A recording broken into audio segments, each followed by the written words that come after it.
नमस्कार, news and competition के रगड़ चैनल में आपका स्वागत है। देखते हैं उत्तराखंड की 10 महत्वपूर्ण खबरें। हल्द्वानी में 4000 से ज्यादा घरों के भोज पर सुप्रीम कोर्ट में सुनवाई आज। नैनीताल हाई कोर्ट पेंशन से जबरन न काटे स्वास्थ्य बीमा राशि। त्रिवेंद्र रावत को सुप्रीम कोर्ट से बड़ी राहत। विधानसभा भर्ती घोटाला, बीटेक वाले रक्षक और 10वीं पास बनाए गए अफसर। धामी ने मंगल दलंग के लिए प्रोत्साहन राशि बढ़ाई। मुख्य प्रशासनिक अधिकारियों को मिल सकेगा गृह जिला। भूमि अधिग्रहण पॉलिसी में बड़े बदलाव की तैयारी। महाराव प्रीतम ने बेरोजगारी महंगाई पर बोला हमला। 35.78 प्रति किलो की दर से खरीदा जाएगा मंडुआ। लखनऊ से हल्द्वानी तक बन बूल फूलपुरा की गूंज। शीतलहर का प्रचंड कहर, पारा लुढ़क कर 9 डिग्री सेल्सियस पहुंचा। डॉक्टरों को ज्वाइनिंग, मरीजों को इलाज का इंतजार। ऑनलाइन हाजिरी के मामले में सीडीओ को जांच के आदेश। मुक्त विश्वविद्यालय में कोर्स बंद हुए तो अध्ययन केंद्र विश्वविद्यालय बदल डाले। रुद्रपुर, देश हित में बदलाव को हमेशा आगे रही है एबीवीपी। गौला नदी में जल्द शुरू होगा खनन, मुख्यमंत्री। जोशीमठ का जायजा लेने जाएंगे आपदा सचिव, सीएम। रोडवेज बसों में जान से खिलवाड़। सुप्रीम कोर्ट हल्द्वानी में रेलवे की 29 एकड़ जमीन पर अतिक्रमण हटाने के उत्तराखंड उच्च न्यायालय के निर्देश को चुनौती देने वाली याचिका पर गुरुवार को सुनवाई करेगा। मुख्य न्यायाधीश डी.वाई. चंद्रचूड़, एस.ए. नजीर और पी.एस. नरसिन्हा ने अधिवक्ता प्रशांत भूषण की ओर से मामले का जिक्र किए जाने के बाद इसे सुनवाई के लिए स्वीकार किया है। अधिवक्ता भूषण ने कहा कि हल्द्वानी में 4000 से अधिक मकानों को ढहाए जाने का मामला उस मामले के समान है जिस पर गुरुवार को सुनवाई होनी है। इससे पहले हल्द्वानी के कुछ निवासियों ने इस मुद्दे पर सुप्रीम कोर्ट का रुख किया। गौरतलब है कि उत्तराखंड हाईकोर्ट ने 20 दिसंबर को बनबूलपुरा में रेलवे की जमीन पर अतिक्रमण करके बनाए गए ढांचों को गिराने के आदेश दिए गए थे। मुख्यमंत्री पुष्कर सिंह धामी का फर्जी फेसबुक पेज बना। असामाजिक तत्वों ने अफवाह फैलाने की कोशिश की। बुधवार शाम को सीएम के फर्जी अकाउंट से हल्द्वानी के बनबूलपुरा को लेकर एक टिप्पणी हुई। कुछ ही देर में सोशल मीडिया पर वायरल हो गया। 5 दिन तक सूचना बंशीधर तिवारी ने इसे फर्जी करार देते हुए जांच कराने की बात कही है। सुप्रीम कोर्ट ने उत्तराखंड के पूर्व मुख्यमंत्री त्रिवेंद्र सिंह रावत के खिलाफ भ्रष्टाचार के आरोपों की सीबीआई से जांच कराने संबंधी हाईकोर्ट का आदेश बुधवार को निरस्त कर दिया। उच्च न्यायालय ने 27 अक्टूबर 2020 को पत्रकार उमेश शर्मा और शिव प्रसाद सेमवाल के खिलाफ दर्ज प्राथमिकी को दर्ज करते हुए भाजपा के नेता के खिलाफ लगाए गए आरोपों की सीबीआई जांच का आदेश दिया था। कोर्ट ने कहा कि दोनों पत्रकारों ने अपने खिलाफ एफआईआर रद्द करने का आग्रह करते हुए उच्च न्यायालय का दरवाजा खटखटाया था। उन्होंने सोशल मीडिया पर रावत के खिलाफ उनके द्वारा लगाए गए भ्रष्टाचार के आरोप की जांच की मांग नहीं की थी। उच्चतम न्यायालय ने कहा कि रावत के खिलाफ जांच या आपराधिक कार्रवाई शुरू करने का कोई आग्रह नहीं किया गया था। Justice MR. शाह और सिटी रवि कुमार की पीठ ने कहा कि उच्च न्यायालय द्वारा पारित आदेश बरकरार नहीं रखा जा सकता। यह नैसर्गिक न्याय के सिद्धांतों के खिलाफ है। पीठ ने कहा कि अपीलकर्ता के खिलाफ आपराधिक जांच के निर्देश और इस दौरान उच्च न्यायालय टिप्पणियों को निरस्त किया जाता है। यह विशेष रूप से उल्लेखित किया जाता है कि उपरोक्त आधारों पर ही आदेश रद्द किए जाते हैं।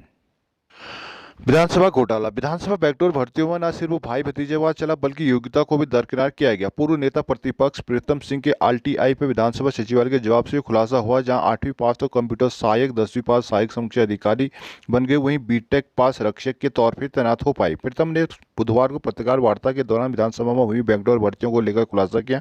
उन्होंने आरटीआई के जरिए प्राप्त 165 कर्मचारियों की सूची प्राप्त करते हुए कहा कि भर्तियों में योग्यता को दरकिनार किया गया। इस सूची में 2001 में नियुक्त कर्मचारी की योग्यता महज 8वीं बताई गई, जबकि वो कंप्यूटर सहायक बन गई। जबकि एक कर्मचारी मैकेनिकल इंजीनियर की योग्यता के बाद भी रक्षक ही बन पाए। जबकि कम से कम 10% महज हाई स्कूल पास शैक्षिक योग्यता रखने के बावजूद सहायक समीक्षा अधिकारी की कुर्सी पर पहुंच गए। प्रताप सिंह ने कहा कि जहां योग्यता का यह पैमाना रहा हो, भला वहां क्या काम होता होगा, इसका अंदाजा लगाया जा सकता है। पूर्व नेता प्रतिपक्ष ने कहा कि इन नियुक्तियों का अंजाम देने वाले सभी जिम्मेदार लोगों के खिलाफ भी कार्रवाई की जाए। विधानसभा अध्यक्ष द्वारा गठित कमेटी ने योग्यता को नहीं परखा। पूर्व नेता प्रतिपक्ष प्रीतम सिंह ने 2016 में से पूर्व की भर्तियों पर भी अब तक कानूनी राय नहीं लिए जाने को लेकर विधानसभा अध्यक्ष से सवाल उठाते हुए कहा कि जब सभी नियुक्तियां अवैध है तो फिर मात्र नियमित हो जाने से किसी का बचाव करना ठीक नहीं।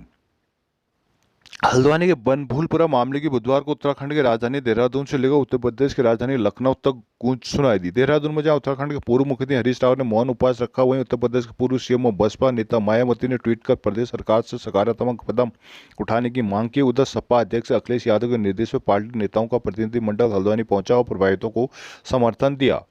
बनभूलपुरा में रहने वाले लोगों को बसपा सुप्रीमो मायावती का भी समर्थन दिया। बुधवार सुबह बसपा सुप्रीमो ने इस संबंध में ट्वीट किया। उन्होंने कहा कि उत्तराखंड स्टेट के हल्द्वानी में बर्फीले मौसम में अतिक्रमण हटाने के नाम पर गरीब और मुस्लिम परिवारों को उजाड़ने का अमानवीय कार्य दुखद है। उन्होंने कहा कि सरकार का काम लोगों को बसाना है, ना कि उजाड़ना। बसपा की मांग है सरकार इस मामले में सकारात्मक कदम उठाए। बसपा सुप्रीमो ने कहा कि पीड़ितों के साथ आने लगे हैं।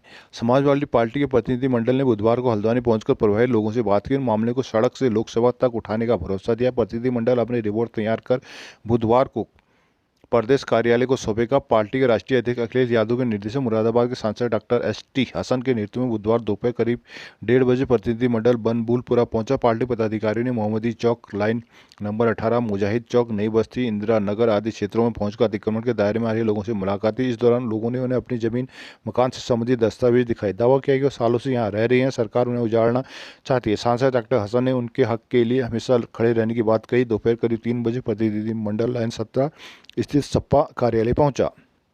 विवेकानंद यूथ अवार्ड 2021-22 कार्यक्रम खत्म होने के पूर्व विधायक प्रणव चैंपियन सीएम के सामने आए। वो मुख्यमंत्री से कहते दिखे, सीएम साहब आपके दिल में जगह चाहिए। चैंपियन मुख्यमंत्री के कुछ सुरक्षा कर्मियों को पीछे करते हुए सीएम के साथ चलने लगे। चैंपियन सीएम से कुछ कहते दिखे और फिर ठीक है, मैं आपके साथ ही चल लेता हूँ कहते मुख्यमंत्री के बैठने से पहले ही उनकी गाड़ी में बैठ गई। 22वें राज्य स्तरीय युवा महोत्सव का उद्घाटन करते हुए मुख्यमंत्री पुष्कर सिंह धामी ने युवक और महिला मंगल दलों की प्रोत्साहन राशि 1,000 रुपये बढ़ाने की घोषणा की। मंगल दलों को जब अब 2-4 हज़ार की जगह 5,000 रुपये प्रोत्साहन राशि मिलेगी। इसी के साथ सीएम ने स्वामी विवेकानंद की जयंती पर हर साल 12 जनवरी को प्रदेश और जिला स्तर पर युवा महोत्सव मनाने का भी ऐलान किया। परेड ग्राउंड स्थित बहुउद्देशीय क्रीड़ा हॉल में युवा महोत्सव के दौरान मौके पर मुख्यमंत्री ने युवक और महिला मंगल दलों को वर्ष 2021-22 के उत्कृष्ट कार्यों के आधार पर राज्य स्तरीय विवेकानंद यूथ अवार्ड से सम्मानित किया। प्रथम, द्वितीय और तृतीय स्थान प्राप्त करने वाले युवक और महिला मंगल दलों को क्रमशः 1,50,000 और 25,000 रुपये की धनराशि के चेक दिए। सीएम ने कहा कि इस युवा महोत्सव में चयनित टीमें 12 जनवरी से धारवाड़ कर्नाटक में होने वाली राष्ट्रीय युवा महोत्सव में ब्रांड एम्बेसडर के रूप में उत्तराखंड की सांस्कृतिक विरासत का प्रतिनिधित्व करेंगे। इस तरह के महोत्सव से ब्लॉक स्तर से भी युवा प्रतिभाओं को आगे बढ़ाने का मौका मिला। ग्रामीण क्षेत्र की प्रतिभाओं को इससे विशेष लाभ हुआ। उन्होंने कहा कि आज़ादी के अमृतकाल में पीएम नरेंद्र मोदी के नेतृत्व में देश लगातार तरक्की कर रहा है। कार्यक्रम को संबोधित करते हुए खेल मंत्री रेखा आर्या ने स्वामी विवेकानंद के जीवन से प्रेरणा लेने का आह्वान किया। महोत्सव में 13 जनपदों की टीमें प्रतिभाग कर रही है। युवा महोत्सव में लोक नृत्य, लोकगीत प्रतियोगिता भी हुई। इस क्रम में सीएम के सामने जोशीमठ के प्रेम हिंदवाड़, रजनी रावत ने प्रणा नृत्य प्रस्तुत किया। इसके बाद बागेश्वर के कलाकारों ने हिट गीत मधुली पर नृत्य किया। सीएम और खेल मंत्री ने स्टॉलों के परीक्षण के दौरान पहाड़ी पकवान का स्वाद लिया। दोनों पहाड़ी मोमो खाकर काफी खुश हुए नजर आए। इस दौरान रोजपुर रोड स्थित खजानदास डोईवाला, विधायक ब्रजभूषण गैरोला, निर्देशक खेल एवं युवा कल्याण जितेंद्र सोनकर, अपर निर्देशक राकेश डीमरी, संयुक्त निर्देशक खेल धर्मेंद्र भट्ट, संयुक्त निर्देशक अजय अग्रवाल, उप निर्देशक शक्ति सिंह, जिला क्रीड़ा अधिकारी सवाली कुरंग आदि मौजूद रहे।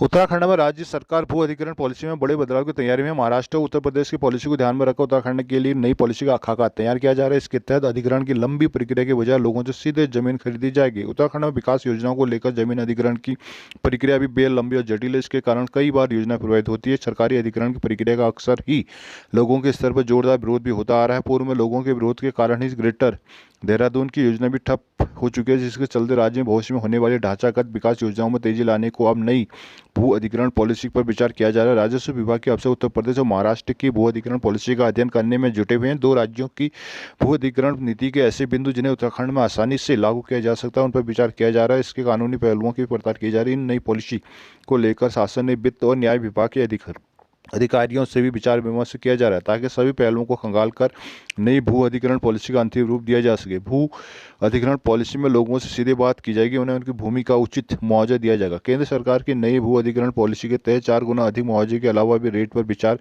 विमर्श का प्रावधान होगा। दोनों पक्षों में एक राय बनाने के बाद सीधे भूमि के अधिग्रहण की प्रक्रिया को अंतिम रूप दिया जाएगा, ताकि बीच का समय बच सके। कांग्रेस के प्रदेश अध्यक्ष करण माहरा और पूर्व नेता विपक्ष प्रीतम सिंह ने बेरोजगारी, महंगाई व कानूनी व्यवस्था के मुद्दे पर प्रदेश सरकार पर निशाना साधा। माहरा ने आरोप लगाया कि उत्तराखंड में बेरोजगारी, महंगाई के बाद युवाओं पर बेरोजगारी की मार पड़ रही है। उन्होंने कहा कि सरकार भर्ती घोटालों को भेंट चढ़ गई। सुप्रीम प्रीतम ने ट्रिपल एससी भर्ती प्रकरण को व्यापम से बड़ा घोटाला करार देते हुए सीबीआई जांच की मांग उठाई। विधानसभा में बुधवार को पत्रकार वार्ता में प्रीतम ने कहा कि यूके ट्रिपल एससी भर्ती में जमकर भ्रष्टाचार हुआ। पुलिस नकल करने वालों की पहचान तक नहीं कर पा रही। बेरोजगार दो वर्गों में बंट गए। एक तरफ चयनित युवा युक्ति के लिए भटक रहे हैं, वहीं सरकार उन पर मुकदमे दर्ज कर रही है। दूसरी तरफ शेष युवा नकल के आरोप लगा रहे हैं। इस मामले में हकम सिंह के अलावा भी कई सफेदपोश लोगों की मिलीभगत है। अंकिता हत्याकांड में वीआईपी का नाम खुलासा नहीं होने की देखते हुए प्रीतम ने दोनों मामलों की सीबीआई जांच की मांग की। इस मौके में पूर्व विधायक विजयपाल सजवाण, राजकुमार लालचंद शर्मा, संजय किशोर, आर्येंद्र शर्मा आदि मौजूद रहे। देहरादून के केंद्र एमएसपी पर उत्तराखंड से 9,600 मीट्रिक टन मडुआ खरीदेगा। इसके लिए राज्य की अनुमति दे दी है। मडुआ राशन वितरण प्रणाली आंगनबाड़ी और मिड डे मील के जरिए बांटा जाएगा। सहकारिता मंत्री डॉक्टर धन सिंह रावत ने कहा कि किसानों से 35 रुपये 78 पैसे प्रति क्विंटल 3,578 रुपये प्रति क्विंटल की दर से मडुआ खरीदा जाएगा। मडुआ खरीद को सहकारिता विभाग को जिले में नोडल विभाग बनाया जाएगा।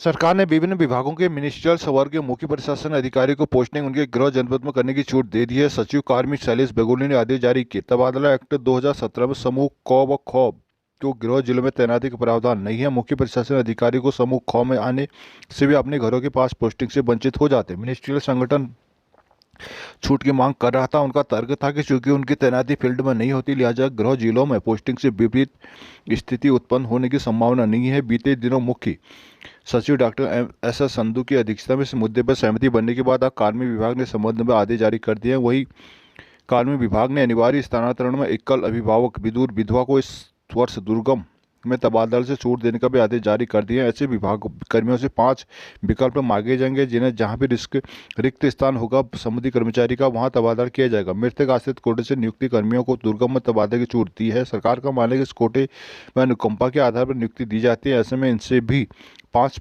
विकल्प माने जाएंगे। हल्द्वानी सर्दी ने अपना प्रचंड कहर दिखाना शुरू कर दिया। शीतलहर में प्रकोप बढ़ने के साथ तराई भाबर क्षेत्र में ठिठुरन भरी ठंड का कहर लगातार बढ़ता जा रहा है। बुधवार को हल्द्वानी में सीजन का सबसे सर्द दिन रहा। हाड़ कपाने वाली ठंड के बीच अधिकतम तापमान लुढ़क कर 9 डिग्री सेल्सियस पहुंच गया, तो वहीं न्यूनतम तापमान 5.8 डिग्री सेल्सियस दर्ज किया गया। सुबह और शाम के समय घना कोहरा छाने से लोगों को परेशानी का सामना करना पड़ रहा है। बुधवार को सर्दी के सीजन और इस साल का सबसे कम तापमान रहा। साथ ही दिन और रात के पारे में अंतर घटकर 3.2 डिग्री सेल्सियस रह गया। तापमान में इस गिरावट का असर बुधवार को हल्द्वानी शहर और आसपास के क्षेत्रों में दोपहर के समय देखने को मिला। सुबह के समय बाहरी इलाकों में कोहरा लगा था, लेकिन सुबह करीब 10 बजे में कोहरे की दस्तक शुरू हो गई थी। हालांकि कोहरा आधे घंटे तक रहा, उसके बाद धूप के दर्शन हुए, लेकिन शीतलहर के प्रकोप के बीच धूप में तपिश नहीं थी। ऐसे में दिन के समय ठंड महसूस की जा रही थी। वही शाम करीब 5 बजे क्षेत्र में घना कोहरा छा गया। मौसम से जुड़ी वेबसाइटों के मुताबिक हल्द्वानी में रात के समय कोहरे की वजह से विजिबिलिटी का स्तर 40 मीटर के आसपास दर्ज किया गया। उधर मौसम विभाग ने आने वाले दिनों में भी शीतलहर के प्रकोप में इजाफा होने की संभावना जताई है। साथ ही तापमान में और ज्यादा गिरावट हो सकती है। हल्द्वानी डीएम धीराज सिंह गर्बियाल ने मनरेगा मजदूर की ऑनलाइन हाजिरी लगाने के प्रकरण में सीडीओ को जांच के आदेश दिए। उन्होंने ग्राम प्रधान संगठन के पदाधिकारियों की शिकायत पर यह आदेश जारी किया। संगठन के पदाधिकारी ने जनता दरबार में पहुंचकर सीएम डीएम को बताया कि गाँव में मोबाइल नेटवर्क नहीं होने से ऑनलाइन हाजिरी लगाना संभव नहीं है।